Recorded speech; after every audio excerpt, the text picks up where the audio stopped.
Have you been struggling to grow your natural hair and you feel stuck? What if I told you that there is a secret to length retention and healthy growth that is simpler than you think? It's not about expensive product or complex routines. It's about mastering the basics. In this video, I will show you how to use the classic cornrow technique to grow your natural hair faster, healthier, longer. So stay tuned for all the tips and tricks that you need to know. Cornrows are more than just a stylish protective style. They are a game changer for hair growth. By keeping your ends tucked away and reducing manipulation, cornrows can protect your hair from breakage and allow it to thrive. But here is the catch. If you don't care for your hair properly while it's in cornrow, you might not see the growth that you're looking for. So step number one is preparing your hair. The foundation of our healthy hair growth starts before we even braid. So here is what you need to do before you even think of doing cornrows or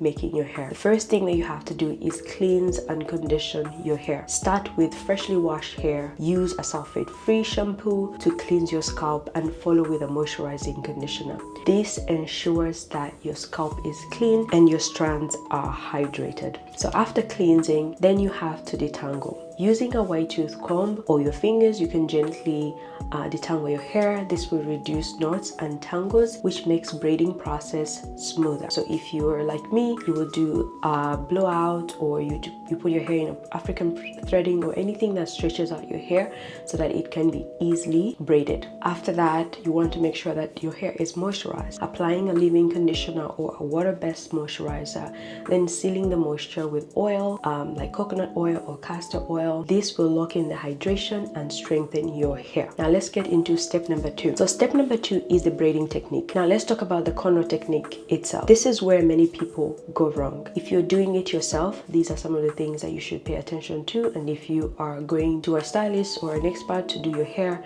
these are also some things that you have to keep in mind. When you're parting your hair, use a rectile comb to create neat sections. Clean parts not only look great, but they also reduce tension and tangling. Make sure that you're gentle with the tension that you apply on your scalp or when you're doing your cornrows. Avoid braiding too tight. Tight braids can lead to tension alopecia and breakage around your edges. So the goal is to protect your hair and not damage it. Then let's talk about the ends of your hair. The ends of your hair matter. When you finish braiding each cornrow, ensure that the ends are properly tucked away. If your hair is long enough, you can braid to the tip. For shorter hair, twist the ends and tuck them away securely. You can see how mine are. I tucked the ends of my hair by doing a bantu knot, just like this. But you can also tuck them away by making sure this is not rubbing on your clothes. If your hair is short, adding extension can give your hair the same benefits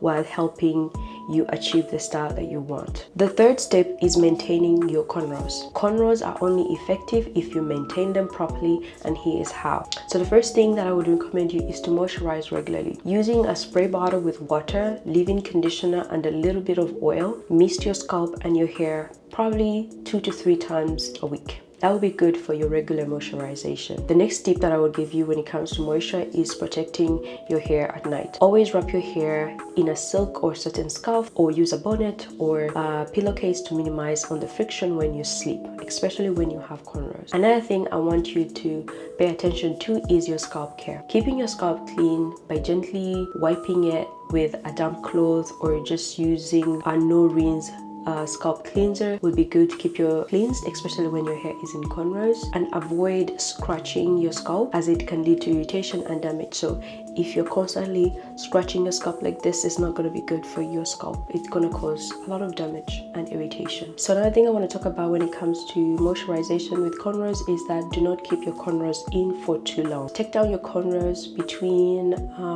4 to 6 weeks to prevent matting and also breakage. After taking them down, give your hair a break before reinstalling any other style. It could be cornrows, or it could be just mini braids, or whatever style that works for you. And there you have it, everything you need to know to grow your natural hair with cornrows. Remember, it's not just about the hairstyle, it's about how you care for your hair before and during and after. If you found this video very helpful, do not forget to give it a thumbs up and share it with a friend who's on their natural hair journey. Also drop a comment below and let me know your favorite tips for maintaining cornrows. And if you're ready for more natural hair content, hit the subscribe button so that you don't miss out on any of my videos. Thanks so much for watching, and I'll see you guys in the next video.